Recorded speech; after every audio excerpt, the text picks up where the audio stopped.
Muy bien, me voy a salir de la cámara, ¿sí? Para no estorbar el lugar, ¿sí? Y vamos a presentar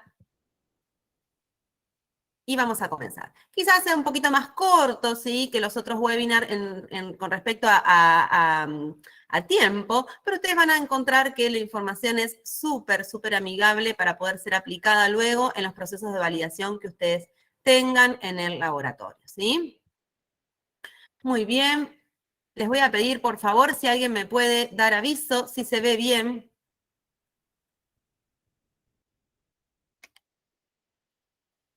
¿Lo ven bien? Si me quieren avisar por el micrófono, porque no los voy a poder leer hasta que termine la presentación. Buenas tardes, sí, todo bien. Así es. ¿Lo ven bien? Sí, muy bien. Correcto, Fantástico. excelente. Muchas gracias por el aviso. Bien, bueno, cualquier consulta que ustedes tengan pueden o hacerla por el chat, ¿sí? Y luego cuando terminamos la presentación la respondemos, ¿sí? O me pueden ir frenando y podemos ir también trabajando estas consultas que ustedes tengan en el momento que lo necesiten. Bien, como les comentaba anteriormente, vamos a estar hablando de lo que es la evaluación de la veracidad en el proceso de medición. Cuando ustedes vayan a la norma 17025, vamos a encontrar que me habla de evaluar las características de desempeño, si no me habla de estudiarlas o no me habla de analizarlas, me habla de evaluarlas. Tengo que evaluarlas para poder saber cómo tratarlas y cómo hacer que la información que me den esas características de desempeño sean aplicables y me permitan, en realidad, saber de que ese método es apto para el uso previsto. Dentro de las características de desempeño tenemos un montón, ¿sí? Tenemos, por ejemplo, lo que es robustez, lo que es precisión, lo que es veracidad, ¿sí? Selectividad, linealidad, rango de trabajo y la incertidumbre de medición, la cual no es una característica de desempeño como tal, sino que es una característica que tiene el resultado de la medición, así como la trazabilidad metrológica, ¿sí? Son características que tienen un resultado de la medición, pero que de alguna manera nosotros tenemos que evaluarla para poder saber cómo la vamos a informar luego en nuestros resultados, ¿sí? O acompañando nuestros resultados en los informes de resultado o en los certificados de calibración. En este caso vamos a estar hablando de lo que es la veracidad. Y para poder comenzar, ¿sí? Vamos a extraer algunas definiciones que nos comparte el BIM, ¿sí? Que es el Vocabulario Internacional de Metrología. El BIM nos dice que hay una definición de error de medición, ¿sí? Vamos a ver que el error de medición es la diferencia entre el resultado de una medición y un valor de referencia, ¿sí? Entonces, yo de esa manera sé qué error tengo con respecto al valor que estoy midiendo y una referencia. Por lo tanto, siempre para poder saber si hay un error de medición, necesito tener una referencia. ¿Quién me va a dar esa referencia? Bueno, me la puede dar un valor certificado, me la puede dar una fortificación que yo hice, ¿sí? Dentro de lo que es el error de medición, ¿sí? Vamos a encontrar lo que son los errores aleatorios y los errores sistemáticos. Ambos errores, ¿sí? El conjunto de estos errores dentro de la medición van a permitir obtener esa diferencia del valor nominal, ¿sí? El valor de referencia que yo tengo. O sea, lo que quiero decir con esto es de que dentro de lo que es la medición voy a tener errores aleatorios y errores sistemáticos. Esos errores aleatorios y sistemáticos son los que hacen que yo tenga una diferencia entre el resultado que estoy midiendo y esa referencia que yo tengo de valor, ¿sí? Por ejemplo, si yo tengo un material de referencia certificado que está certificado a, por ejemplo, 25 miligramos litro de calcio en harina, para decir algo, ¿no? Bueno, cuando yo hago la medición en el laboratorio, me da, en vez de 25, me da 23,2 miligramos kilo de calcio en harina. Bárbaro. Esa diferencia, ese error de medición que hay entre los 25 y los 23,2, ¿sí? Están dados por errores aleatorios y sistemáticos dentro del proceso de medición, ¿sí? Vamos a centrarnos en los errores sistemáticos. Los errores aleatorios uno los va a evaluar dentro del proceso de validación con lo que es la precisión, ¿sí? Acá en este webinar vamos a estar hablando de lo que es el error sistemático, ¿sí? Y que vamos a estar evaluando con la veracidad. Por eso nos centramos en el error sistemático. El error sistemático me dice que tiene una serie de características.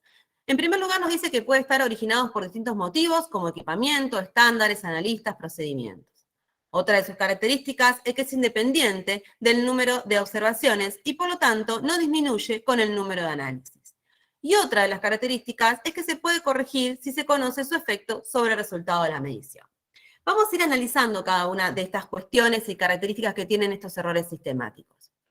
En primer lugar, cuando decimos que pueden estar originados por diferentes motivos, por ejemplo, el equipo, los estándares, los analistas o el procedimiento, esto se debe a que el error sistemático, ¿sí?, yo puedo tenerlo con un equipo, por ejemplo, un equipo el cual está mal calibrado, ¿sí? Entonces, al tener una calibración incorrecta, o haber hecho una caracterización incorrecta, o no haber hecho una caracterización o calibración, si yo, por ejemplo, le pongo a una mufla que tiene que incinerar mi muestra a 550 grados, pero en realidad esa mufla, ¿sí?, como yo nunca la calibré o nunca la caractericé, realmente no calienta a 550, ¿sí?, y calienta, por ejemplo, a 420 grados, ¿qué pasa? Luego, cuando yo mida una muestra que yo sepa el valor de referencia, por ejemplo, un material de referencia o un fortificado, voy a encontrarme que el valor que me va a dar esa muestra, ¿sí?, el resultado, no va a ser el correcto, o va a tener un error de medición muy grande. Y voy a preguntarme por qué, ¿sí? Entonces, el por qué es porque estoy haciendo una incineración a una temperatura que es incorrecta. Y eso se debe porque el equipo no está caracterizado o calibrado. Entonces yo no conozco realmente si esa temperatura es correcta. Ahí lo que estoy perdiendo, aparte de tiempo, recursos y demás, es una cuestión de perder trazabilidad metrológica también. Los estándares, ¿sí? ¿Qué pasa? Si yo tengo estándares que son fantásticos, que son representativos, estables, homogéneos, pero ¿qué pasa? No los guardo como corresponde, ¿sí? A mí me piden que el material de referencia lo guarde a temperatura de refrigeración, a resguardo de la luz y demás. Yo no lo guardo en esas condiciones, entonces, por tanto, luego cuando yo lo mida, voy a tener un resultado que es incorrecto o tiene un error de medición muy grande, ¿sí? Un sesgo muy grande. ¿Qué pasa? Por más que yo tenga el mejor de los materiales de referencia, si yo no lo guardo en las condiciones adecuadas, no voy a poder tener una evaluación de la veracidad que sea correcta, ¿sí? Los analistas también pueden afectar o pueden brindar errores sistemáticos. Por ejemplo, en una titulación. Yo puedo decir que el viraje de una titulación es de amarillo a azul, ¿sí? Para decir algo. ¿Qué pasa? El azul, ¿sí?, que consideran los analistas, no es el correcto. Entonces, ¿qué pasa? Cuando se hace la titulación, ¿sí?, de una muestra que puede ser un material de referencia o un fortificado, veo que siempre tengo menos valor, ¿sí?, un valor menor al que debería tener. Algunos analistas encuentro que miden bien, ¿sí?, que el error que hay es muy pequeño, sí que tienen un sesgo pequeño, que tienen buenas recuperaciones o dentro de lo que yo establezco que es buena recuperación. Y hay otros analistas que no encuentro que midan bien, ¿sí? Siempre miden por un valor menor que el que corresponde o tienen una recuperación muy pequeña. Cuando me doy cuenta, lo que está pasando con esos analistas que tienen mala recuperación o una recuperación que yo no defino como buena, es que el punto final de la titulación no lo ven en el mismo momento que los otros analistas. ¿Por qué? Porque el celeste o el azul que ellos consideran que es punto final no es el que corresponde, ¿sí? Y el procedimiento también puede hacer que uno tenga errores sistemáticos. Por ejemplo, cuando uno lo que hace es modificar cuestiones dentro del procedimiento porque le quedan más cómodas, pero se aleja de lo que está escrito en el procedimiento y lo que me está diciendo que tiene que hacerse de tal manera. Estas características, ¿sí?, estos errores sistemáticos que son originados por diferentes motivos, dan lugar a esta segunda característica, ¿sí? Es que el error sistemático es independiente del número de observaciones y por lo tanto no disminuye con el número de análisis. Cuando yo tengo un error aleatorio, ¿sí?, el cual lo voy a evaluar con la precisión y lo voy a cuantificar con la desviación estándar, yo puedo disminuirlo aumentando el número de mediciones, ¿sí? Entonces, de manera amplío en la población y de tanto disminuyo la que es la desviación estándar. En el caso del error sistemático, ¿sí?, el cual lo evalúo con la veracidad y lo cuantifico con el sesgo o con la recuperación, no voy a poder tener un mejor, ¿sí?, un mejor sesgo o una mejor evaluación de la veracidad por más que yo aumente la cantidad de titulaciones, ¿sí?, por más que yo aumente la cantidad de estándares que mida, por más que yo aumente la cantidad de muestras que coloque en ese equipo para incinerar, ¿sí? ¿Por qué?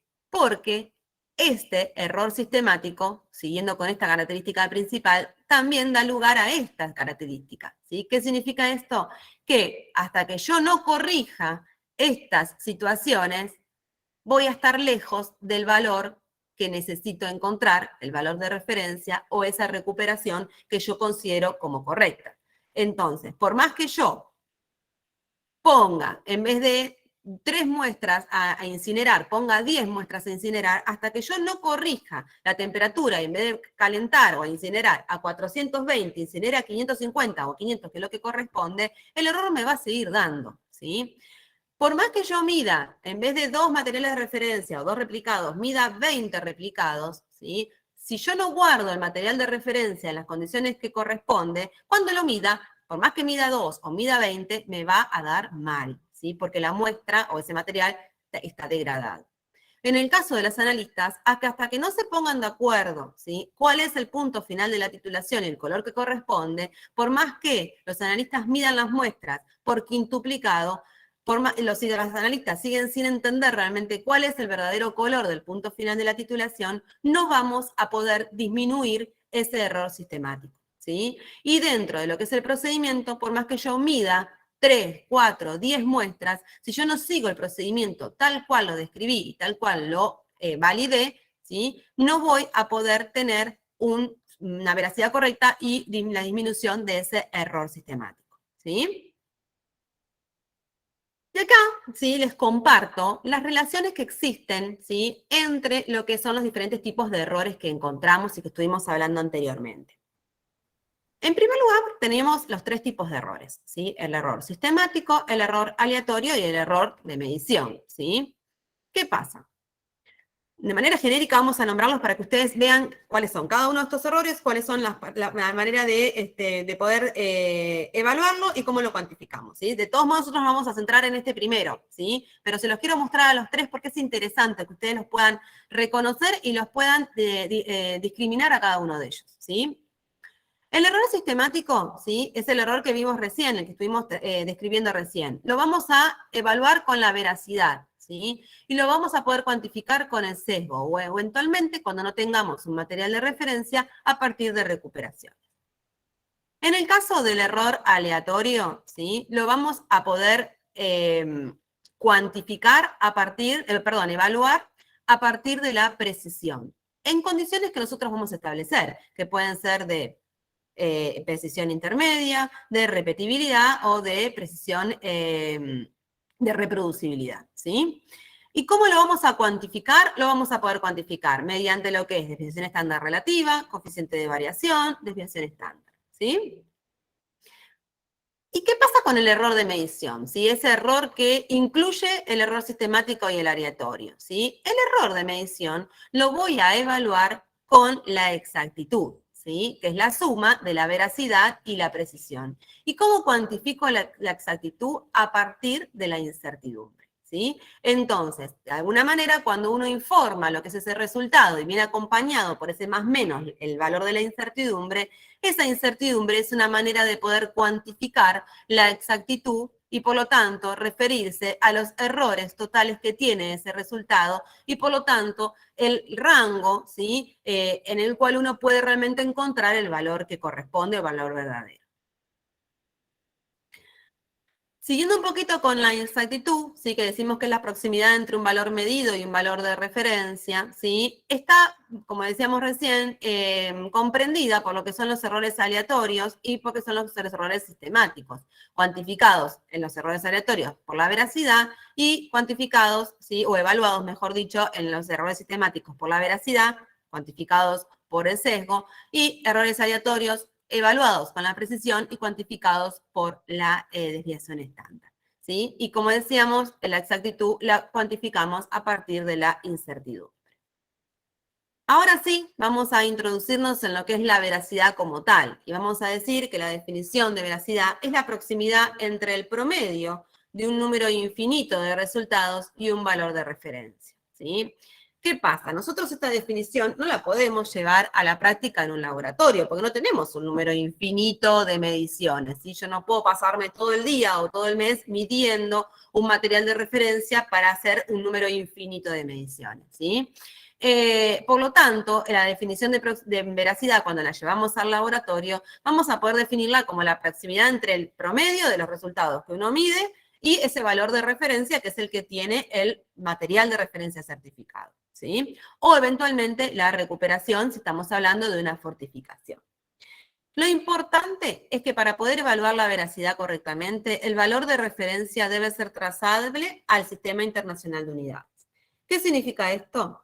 Que ustedes, el material de referencia tiene que ser trazable al Sistema Internacional de Unidades, o que la solución que usted, o la droga que ustedes utilizan para hacer la fortificación, tiene que ser trazable al Sistema Internacional de Unidades. ¿Cómo de alguna manera puedo asegurar esto? Bueno, cuando compro un material de referencia, el cual está el proveedor de ese material de referencia es un laboratorio el cual está acreditado por la norma ISO 17034. Entonces, de esa manera yo me aseguro que hay una trazabilidad metrológica. Por otro lado, otra manera, si yo lo que tengo que comprar una droga o una solución para hacer una fortificación, es importante que las drogas o las soluciones que ustedes compren para las fortificaciones tengan, ¿sí?, un certificado o tengan mencionado en el rótulo que son trazables a valores estándar de un organismo metrológico o trazables al Sistema Internacional de Unidades. Un ejemplo de esto, ustedes lo pueden ver en las soluciones de Merck, en el cual, por ejemplo, te dice que el valor que tiene esa solución es trazable al material de referencia que usó el NIS para poder preparar esa solución que me están vendiendo, ¿sí? Entonces, de esa manera hay y se establece una trazabilidad metrológica entre lo que yo estoy haciendo en el laboratorio, utilizando esa solución, ¿sí?, para el fortificado, y el material de referencia que utilizó el NIS, ¿sí?, como Instituto Meteorológico de Estados Unidos, para poder preparar esa solución que me vendió y que yo pueda generar trazabilidad metrológica a un pasito más en esa cadena ininterrumpida de comparaciones, ¿sí?, y que en mi laboratorio pueda tener una fortificación correcta y por lo tanto pueda evaluar la veracidad con una recuperación.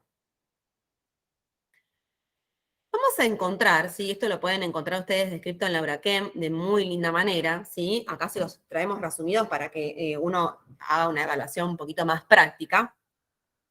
Diferentes formas de evaluar lo que es la veracidad. La primera es a partir del análisis de materiales de referencia, ¿sí? Es la más práctica, la más segura, ¿sí? Si el material de referencia, como decíamos, lo compramos a un proveedor que está acreditado con 17034. Otra de las formas de evaluar la veracidad es a partir de experimentos de recuperación utilizando muestras adicionadas, ¿sí?, con drogas, como decíamos recién, o con soluciones que son trazables. Y otra es la comparación con resultados obtenidos mediante otros métodos que pueden llegar a ser métodos de referencia, ¿sí? ¿Qué pasa? Vamos a ir viendo una por una.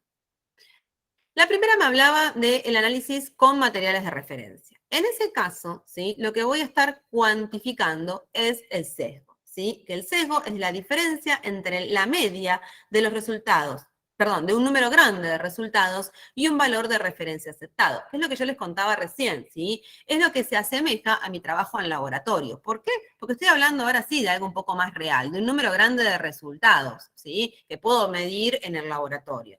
Generalmente cuando uno evalúa la veracidad en el laboratorio utilizando un material de referencia, lo que hace es medir 10, 20 mediciones, dependiendo de la cantidad de material de referencia que uno tenga, la disponibilidad, el recurso y el costo de ese material.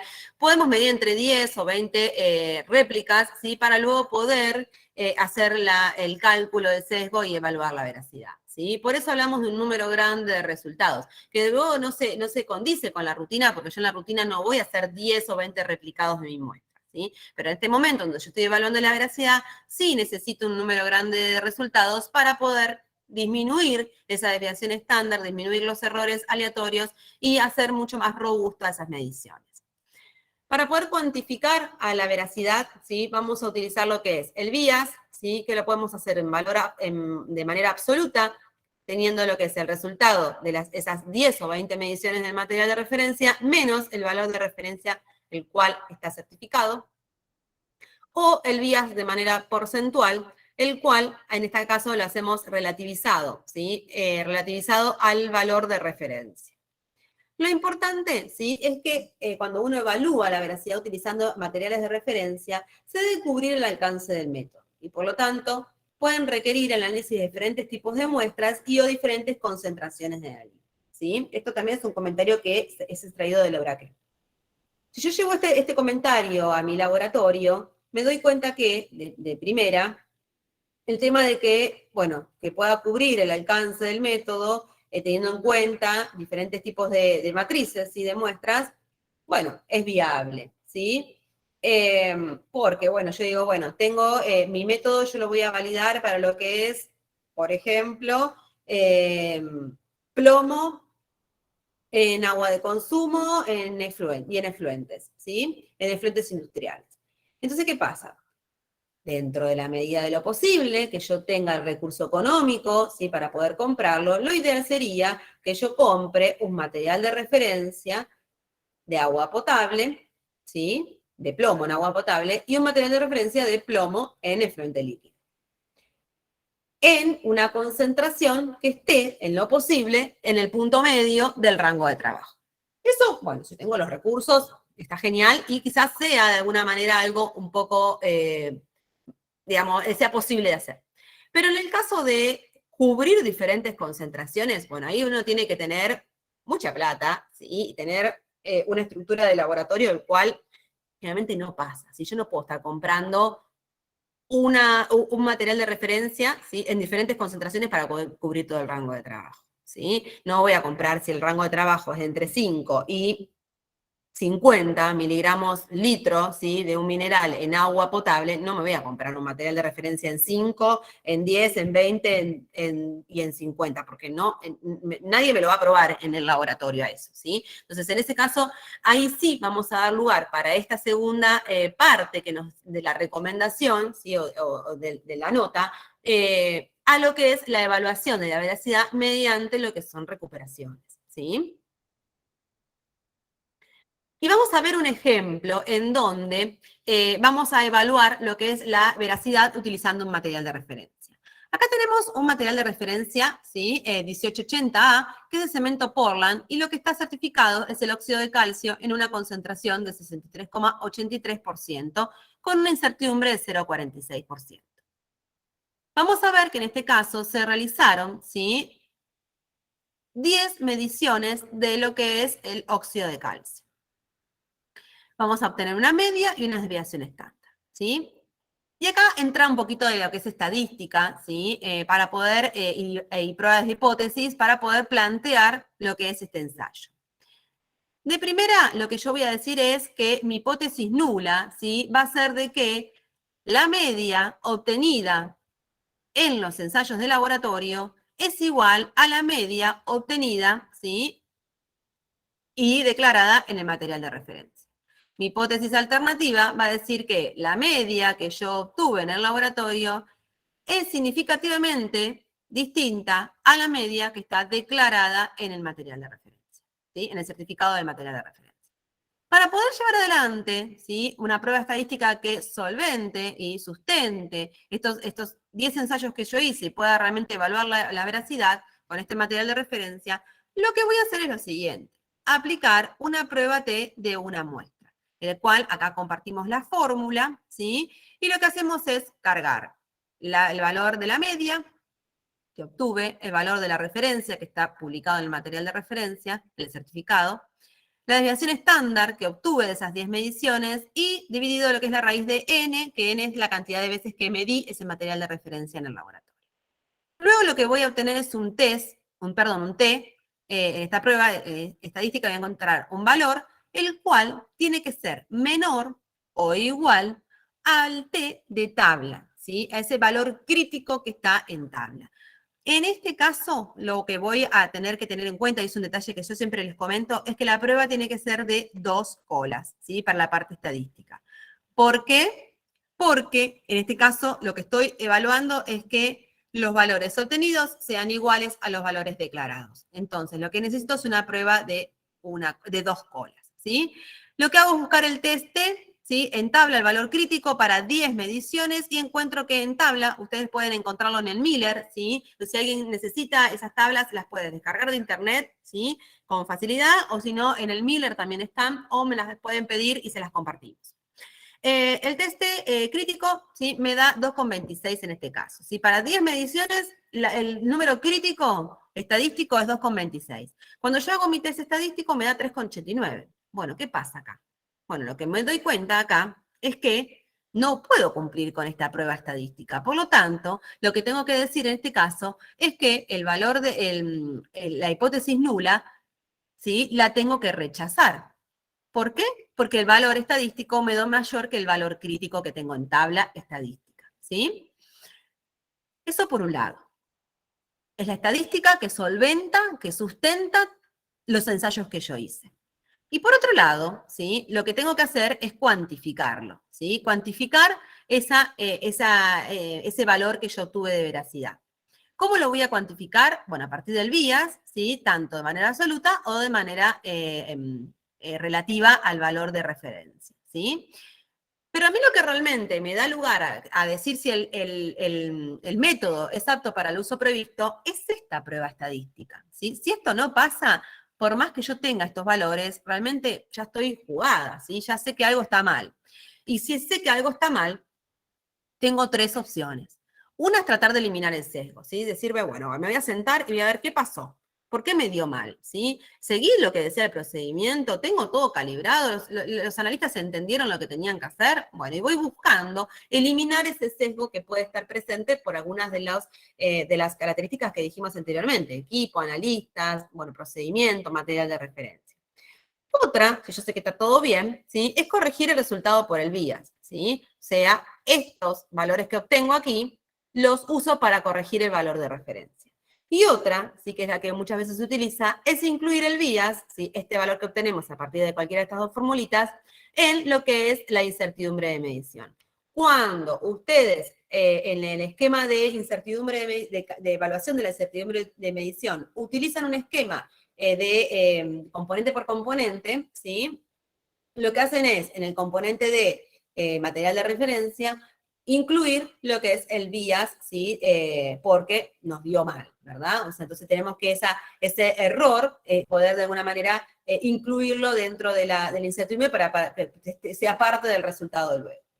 Si ustedes me preguntan a mí cuál es de todas estas opciones la que utilizaría o la que a mí más me gusta, es la primera, ¿sí? Porque si yo incluyo el BIAS en la incertidumbre, que es algo que generalmente se usa, ¿sí? Yo me acuerdo haberlo hecho también, pero nunca termino de, salvo que lo hayan buscado y no encuentro cómo eliminar el sesgo, pero de alguna manera es como que estoy aceptando que algo está mal, ¿sí?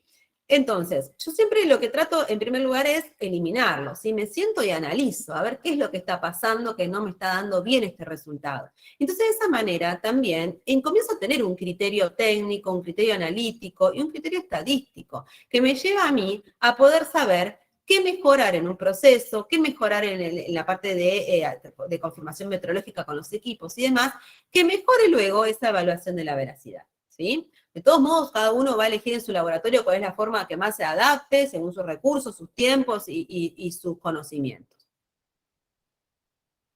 ¿Qué recomendaciones vamos a tener que tener en cuenta cuando uno evalúa la veracidad a partir de un material de referencia? Bueno, utilizar un material de referencia apropiado en matriz y concentración. Esto es importante, ¿sí?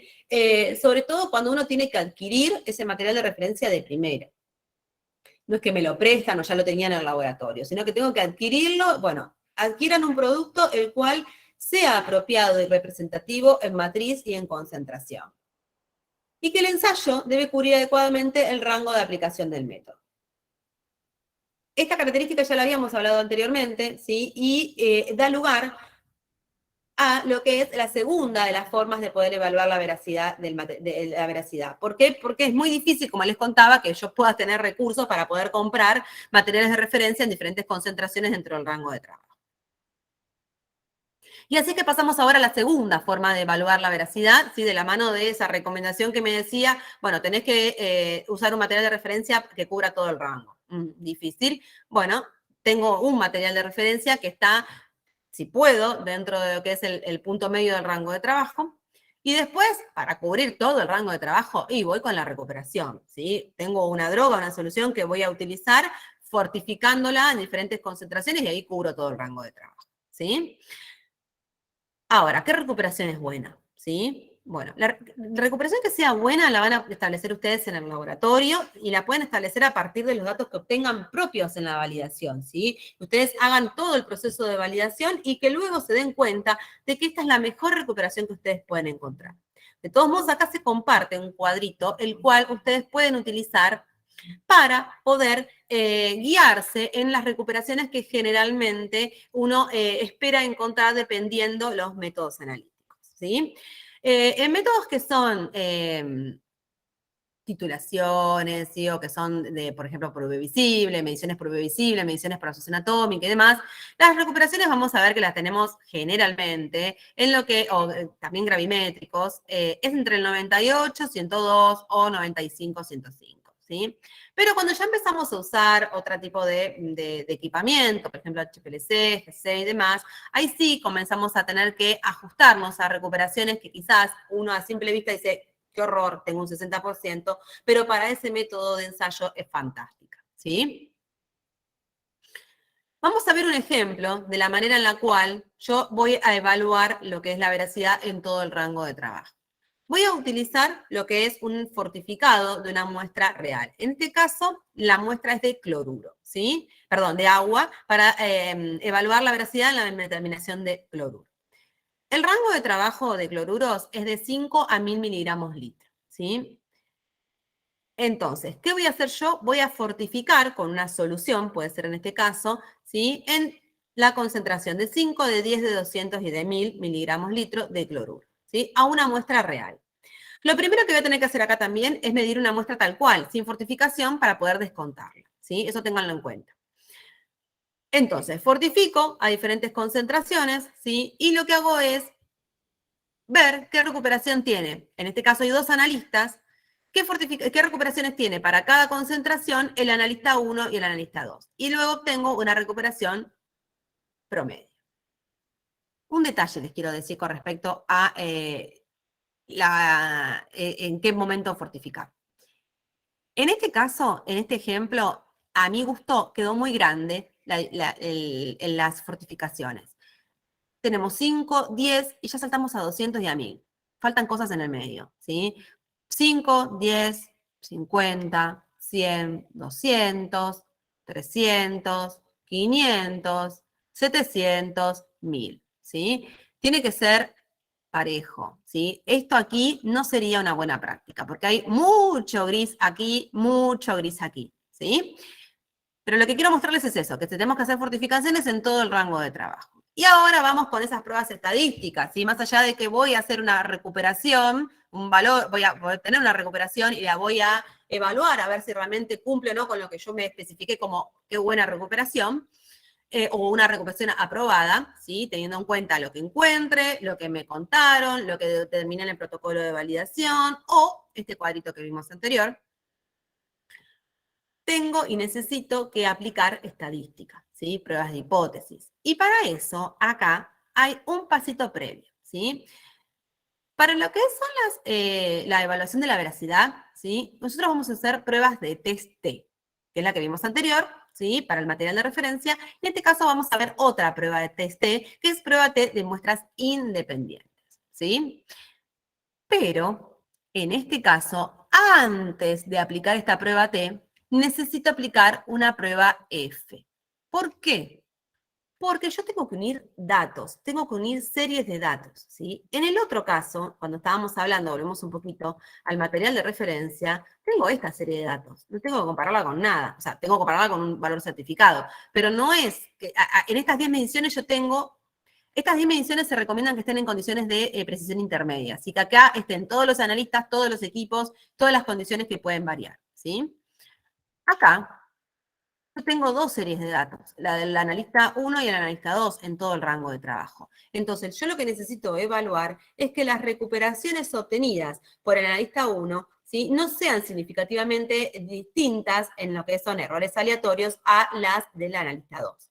Entonces, ¿cómo hago eso? En primer lugar, con una prueba F. Entonces, de esa manera, ¿sí?, que analiza varianzas, la prueba F, si me da bien la prueba F, voy a poder llevar adelante la prueba T de la manera que corresponde. Cuando hago la prueba F, ¿sí?, el valor F lo tengo que comparar con el valor crítico de 2 colas, ¿sí? Una vez más, si hacen la prueba F por lo que es Excel, les va a dar el valor, les va a tirar, digamos, el Excel en los resultados, el valor del F de una cola. Este no lo tomen, porque ustedes lo que quieren saber es que, o el planteo de la hipótesis sería que la varianza del analista 1 es igual a la varianza del analista 2. Eso es lo que ustedes están planteando. Y por lo tanto, en ese caso se utiliza un test de 2 colas, ¿sí? El test de 2 colas, para lo que son en este caso la cantidad de grados de libertad, ¿sí?, me va a dar 15,44 en tabla. Veo que el valor de F es 1,34, ¿sí? Entonces es menor, acepto la hipótesis nula y digo que las varianzas de estos dos analistas son semejantes, ¿sí? No hay errores aleatorios dentro de lo que es esta serie de datos. O los errores aleatorios están contenidos de manera correcta, estadísticamente correcta. Entonces, en este caso, ¿qué hago si esto me da bien? Aplico una prueba de test T de muestras independientes, suponiendo varianzas iguales, ¿sí? Si ustedes este test F les da mal, o sea, les da que este F es mayor que el F de tabla, van a aplicar también una prueba T de muestras independientes, suponiendo varianzas distintas, ¿sí? El Excel les da, en lo que es el complemento, estas dos opciones, ¿sí? Y ahora sí, lo que hago es analizar estadísticamente los valores que obtuve de recuperación. Y el test T me va a dar 0,48 y el valor crítico en la tabla es de 2,44. Este es menor, el que yo encontré, por lo tanto digo que no hay errores sistemáticos, ¿sí?, que agudicen lo que es esta evaluación de la veracidad, ¿sí? De esta manera, lo que digo es que la evaluación de la veracidad en todo el rango de trabajo es correcta. ¿Qué recomendaciones tengo que tener en cuenta cuando yo evalúo la veracidad utilizando fortificados? Bueno, en primer lugar, el estudio debe cubrir el campo de aplicación del método, sin niveles de concentración y tipo de matrices. Volvemos un poquito, teniendo en cuenta esto que les comenté recién. Estos miligramos litro de cloruro, ¿sí?, en agua potable. Bueno, si yo hubiese tenido también miligramos litro de cloruro en efluente, esto mismo tengo que hacerlo también en una muestra de efluente. Esta fortificación también la tengo que hacer en una muestra de efluente. Eso es lo que me está diciendo. La concentración de la muestra fortificada debe ser 3 a 5 veces superior de la muestra original, ¿sí? Esto es para poder eliminar el error, ¿sí?, dado por la muestra original, que si tiene mucha concentración, por ejemplo, de cloruro en la muestra original, y yo estoy haciendo un fortificado chiquitito, pierdo, ¿sí?, de alguna manera, sensibilidad a la hora de la lectura. Y por otro lado, cuidar la homogenización de la muestra. En caso de agua quizás no va a pasar, ¿sí? Pero en el caso de fluentes o una muestra sólida o una muestra que sea, que tenga varias fases, ¿sí? O un aceite o una emulsión, ahí sí es importante cuidar la homogenización cuando se hace la fortificación, ¿sí? Para poder, digamos, que ese fortificado esté presente en toda la muestra, de una manera homogénea.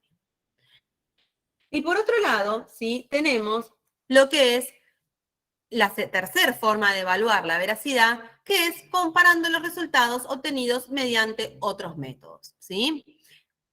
¿Estos métodos cuáles son? Bueno, los métodos son métodos primarios, métodos gravimétricos, colorimétricos, descenso quinescópico, actividad neutrómica y lo que es IDMS. ¿Los tenemos en el laboratorio? Salvo que tengamos un super laboratorio, ¿sí?, que no tiene ningún tipo de problema de recursos y demás, podemos llegar a tener hasta lo que es gravimetría o colorimetría, ¿sí? Esto ya es muy difícil de tenerlo. Si lo tienen, fantástico, fantástico, y utilícenlo, ¿sí? Pero no es lo que más pasa. De hecho, esta forma de evaluar la veracidad no es la que más se utiliza, ¿sí? ¿sí? Si la llegan a utilizar, lo que van a utilizar para poder evaluar la veracidad es medir un material de referencia certificado o una muestra de rutina mediante el método que ustedes quieren validar y un método que vamos a decir que es el de referencia, el primario, y lo medimos por este método, por cualquiera de estos métodos, ¿sí? Y acá vemos un ejemplo. Dice que se analiza la muestra por un método a validar y por el método de referencia. Si tenemos un método A y un método B. El método a validar, ¿sí? Y el método de referencia. Se analizan los datos mediante estadística utilizando el test de muestras apareadas. Acá aparece otra prueba test. ¿Sí? Teníamos la test de muestras simples, que es con el material de referencia. Test de muestras independientes, ¿sí? Que lo uso para recuperaciones. Y el test de muestras apareadas, que lo uso cuando tengo que evaluar la veracidad con un método de referencia. ¿Qué pasa en este caso? Se va a trabajar en lo que es una prueba T de muestras apareadas no es con los valores, con los resultados de los valores, ¿sí? O de la serie de datos, sino con la diferencia de cada una de esas mediciones, ¿sí? Entonces, medí mi muestra o mi material de referencia o mi fortificado con el método del laboratorio que estoy validando y el método de referencia. La diferencia es lo que yo voy a utilizar para poder hacer esta prueba estadística. También lo hace el Excel o cualquier otro tipo de software que ustedes puedan utilizar para estadística, ¿sí? Pero lo que yo quiero mostrarles aquí es que se trabaja con las diferencias, no con los valores obtenidos. No con estos valores obtenidos, sino con las diferencias, ¿sí? En valor absoluto. De estas diferencias se va a poder, o sea, pueden ustedes cargarlo en el Excel o cargarlo en el software de estadística y lo saca solo. Si ustedes no lo tienen, lo que hacen es calcular la diferencia, ¿sí? Promedio en valor absoluto y la desviación estándar de estas diferencias. Y lo que hacen luego, ¿sí? Es un test T, que aquí está el test que ustedes tienen que tomar, que es la diferencia en valor absoluto dividido la desviación estándar de esa serie de datos que se midió, la diferencia de la serie de datos, dividido a raíz de n, que en este caso las diferencias fueron 10. Una vez más, ¿sí? El valor que me da de test T tiene que ser menor al T crítico, que es en tabla. En tabla yo voy, me fijo en la prueba T, me da 2,26 para 9 grados de libertad. ¿Por qué? Porque tengo 10 mediciones, 10 menos 1, 9 grados de libertad. Me da 2,26. 1,72 me dio en la estadística, ¿sí? Está bien, ¿sí? Es un valor menor al de tabla, por lo tanto digo que en este caso el método que yo estoy utilizando en el laboratorio y que estoy validando es apto para el fin previsto. ¿Por qué? Porque no tiene errores sistemáticos, ¿sí? Referidos a un sesgo que sea significativo a un método de referencia. Y acá vemos, ¿sí? Que también está esto traído de la Euraquem. A mí me gusta mucho la Euraquem, es muy práctica para poder hacer una validación, ¿sí?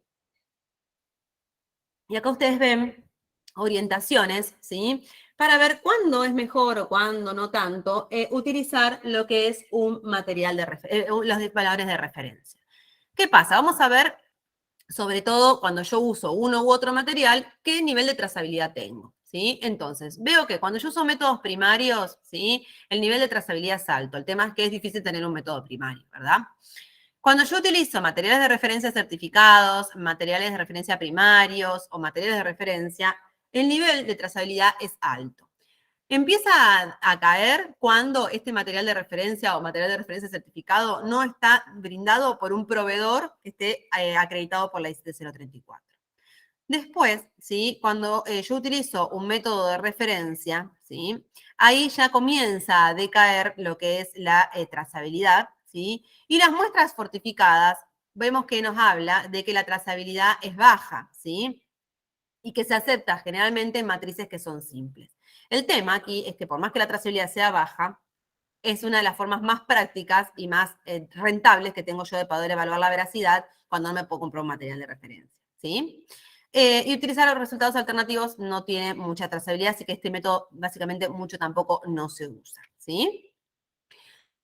Bien, hasta aquí sí hemos llegado con la información que teníamos para compartirles con respecto a esta evaluación de lo que es la veracidad dentro del proceso de la validación, ¿sí? Aquí les dejamos lo que es el mail y lo que es el WhatsApp para que ustedes puedan consultarnos cualquier duda que tengan, compartirnos sus experiencias, compartirnos su forma de evaluar la veracidad que quieran quizás consultar o ver si se puede evaluar de una u otra manera o saber si lo que están haciendo está bien o hay alguna otra alternativa, ¿sí? Bien, ahora voy a pasar ahora a escucharlos y leerlos si hay alguna pregunta. Que escuché que había sonado, a ver. A ver, tenemos consulta, la tabla de recuperaciones de una bibliografía. Sí, es de una